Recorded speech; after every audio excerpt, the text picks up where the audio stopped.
Hey, it is really great to be here to critique and go through and learn from this first exercise for which you had no preparation whatsoever. So we knew that the challenges here were going to be keying without having had any formal instruction from me on how to do it, as well as things like areas of contact with the arm and the floor.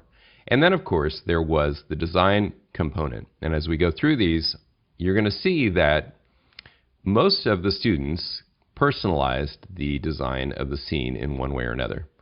Some of them by animating it, others by rearranging it or using some depth of field type of effects. And that's great.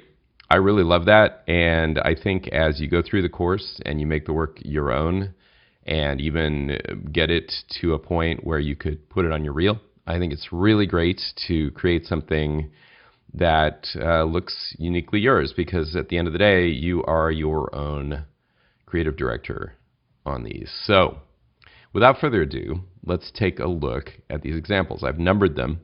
So a first example that has a very common problem that we saw here, which was a matte line where the key was at least loose enough to preserve some edge detail. So the key in this case is right here in the root comp, so I can toggle it on and off.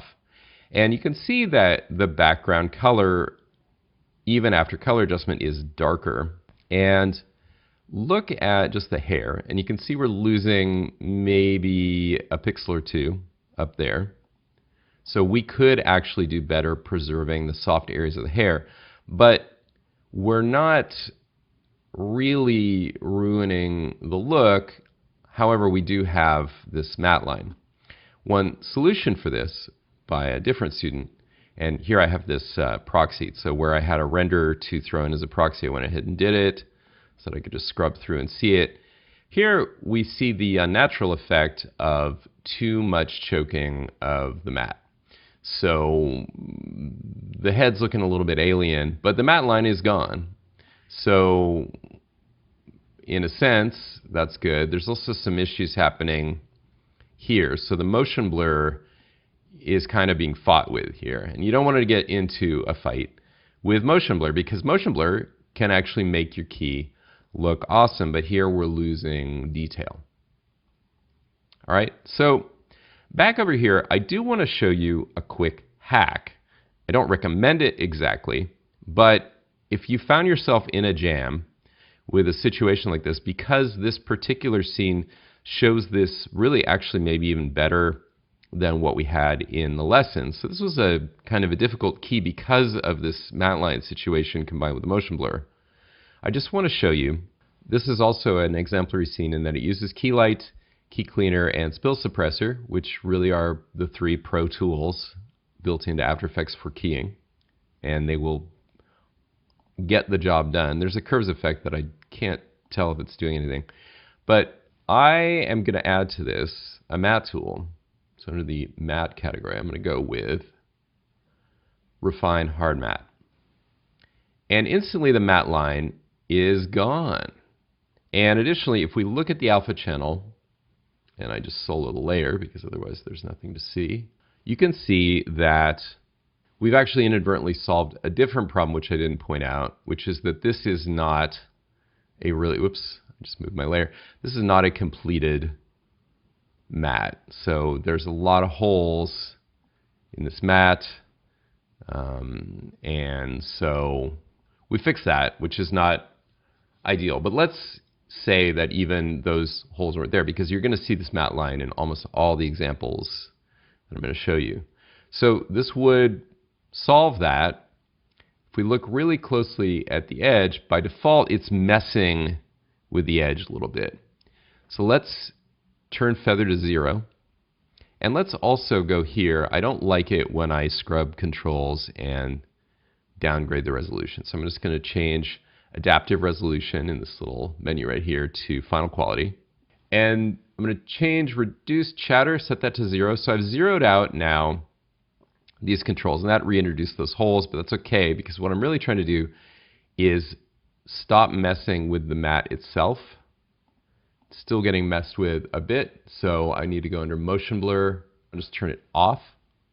And so now I'm not messing with the mat at all. I am, however, solving that edge. Almost. So the mat line is gone, but look at her sleeve over here. There's this little thing that pops in because what it's doing is sampling the edge and going, okay, I'm going to fill with the edge. So where we go from skin to shirt, we're getting this little tag here. Now, that might not seem so bad, like, okay, there's a little stain on her shirt or something. Not really what I wanted, but better than a matte line. It does kind of just suddenly pop on. So there it's not there, and it's suddenly going to pop on this frame. Not really ideal. So as I said, this is more of a break glass in case of emergency type of measure to quickly select the edge and take control of that matte line. Here's another example where similarly we have a matte line problem. With this one, I just wanted to talk a little bit about project organization. So when a layer name is not helpful, that may be okay with you. But if you're in a situation where anybody else is likely to open your project, you probably want to do better. In fact, I'm just going to say you definitely want to do better. But there's a little bit more to this one. So I dig down, and now I just want to isolate where is the key happening, and I can't tell where it is. So I have middle ground highlighted because I was exploring already, and by soloing each layer, I can figure out like, okay, yeah, it's that one. Keep going. You can see my cheats already where I figured out which layer is which, but we're now 3 deep, and we still are not on the key layer. And that's not necessarily bad, although I think for 5 layers is a heck of a lot, and we're still not there. So in this final 6th deep layer, we get to where the key is happening. Now, here we have a multi-pass key, and that part I think is great. So here is a fill layer, and if we look at the Uber key, what happened, this is brute force roto, which the previous shot we looked at also had to do that fill. That's certainly a way to do it, given that we had green detail on the apron. We'll get into more ways to solve problems like that again in the lesson. But here we also have a separate pass just to fill and then have the external key. One thing I noticed here is they're not quite in harmony. So you can see a little matte hole here. So the matte didn't quite do the job. Sometimes it's outside, like here. It's outside the area that you want to be covering, and now it's kind of inside. So just wanted to point that out. Regarding project organization, I'm going to not harp on that too much, but you're going to see my demonstration projects be quite a bit more, shall we say, efficient. And I know motion graphics, I mean, the great thing is you can work really fast, and it doesn't matter if you have a lot of pre-comps. In visual effects, I'm going to give you 2 separate messages that seem to be conflicting one another. One is go ahead and pre-comp when an element is done, and the other one is to keep your number of layers and pre-comps down to kind of a logical level. And the reason for that is you just do a certain amount of problem solving here, and it just helps if you don't have to dig around and guess what things are. And again, other people you work with will also appreciate it. So now let's talk about points of contact and some other design details. There was a decision you had to make about how the arm is contacting with the cue. And this right here, initially I was drawn to because it's like, well, that's accurate. She was actually leaning on that stack of apple boxes covered in green. So theoretically that was correct, but actually the thing was perpendicular, and you get this big indentation of the arm where there would have been a square corner there. Whereas here, it just looks a little painful. Like, it looks uncomfortable seeing her arm indent like that. So it's something about the angle. It kind of looks like it's cutting into her arm, and the shadow and the way it kind of shows up is just a little weird. There's soft shadows otherwise, and there's this hard shadow. And that sounds really nitpicky, but it drew my eye. Like this right here, I could accept as being pretty good. And then this comes in, and it just, you got to be careful of things that draw your eye like that, which points of contact and motion will do. In this example, there seems to be some sort of recess, almost like there's a facade on the cue, and then there's like an inch drop before the arm goes in there. So that's not necessarily a really good compromise either. Just kind of getting it to lay in there. That one looks a little recessed. This one I think looks pretty good in that I could imagine there being about that amount of compression on the arm. That one's way inside. I think somewhere in the middle of where it's kind of a reasonable amount of compression on the arm is pretty good. So actually that was the compromise most students made, and that's okay. By the way, there are different types of animations going on here. I'm just going to scrub through to show you this kind of reveal that was done here. And do be careful with things like softness. So the sewing machine is notably very soft, and photographically it should be like a mile away and maybe 500 feet tall to be that soft. And of course, as a designer, you can do what you want.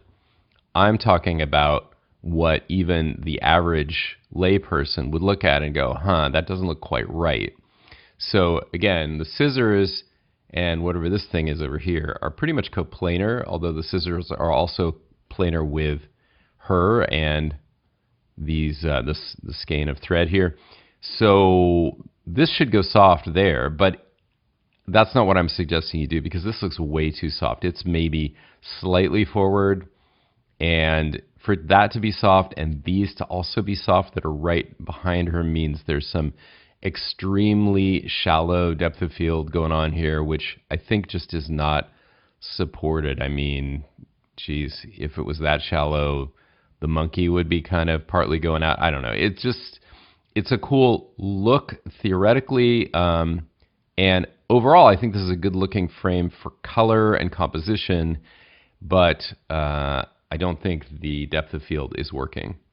One thing I do think is working here is the contact of the feet with the ground, and what's working about them is they don't call my attention. So if we look at this example, and by the way, never name a comp at its default of comp 1. Don't ever do it. I've known employers who say, you know, it's an immediate firing offense if I get any comps back that say comp 1. So just don't do it. And here we have no contact with the ground, and she looks like she's floating. The Q logo had a bit of a shadow. There's no real distance between these feet and the floor, and therefore you need what are called contact shadows. Now I've highlighted them here in the timeline. I have this proxied, so let me turn off the proxy for a moment, and we'll just see how simply you can solve that.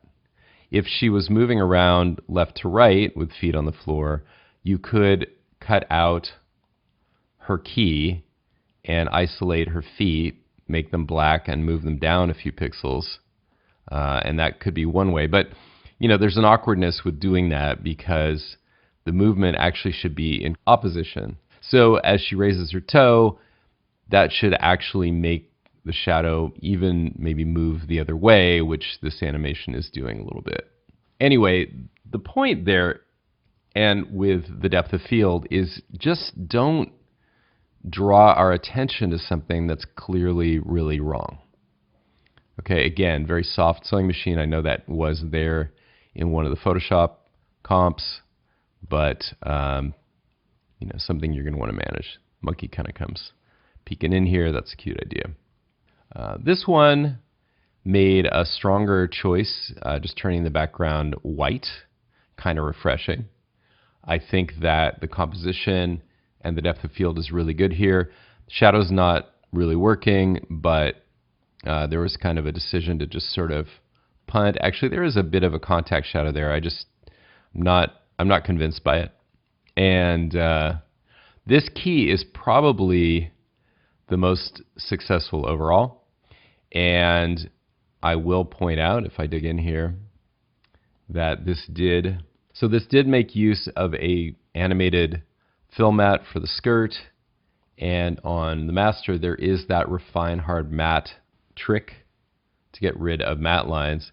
If we look at just the alpha channel, you can see that refine matte effect does break this a little bit. So it wasn't set down to 0 the way I did. It actually had additional feather to soften what was a pretty hard matte, and you pay a price with this tool. So if you're gonna use it with a key, you gotta zero it out the way that I said, or you're gonna start to see stuff like that. But in any case, this person seemed a little bit more comfortable with key light and did some adjustment of the screen matte controls, as we will do in next week's lessons.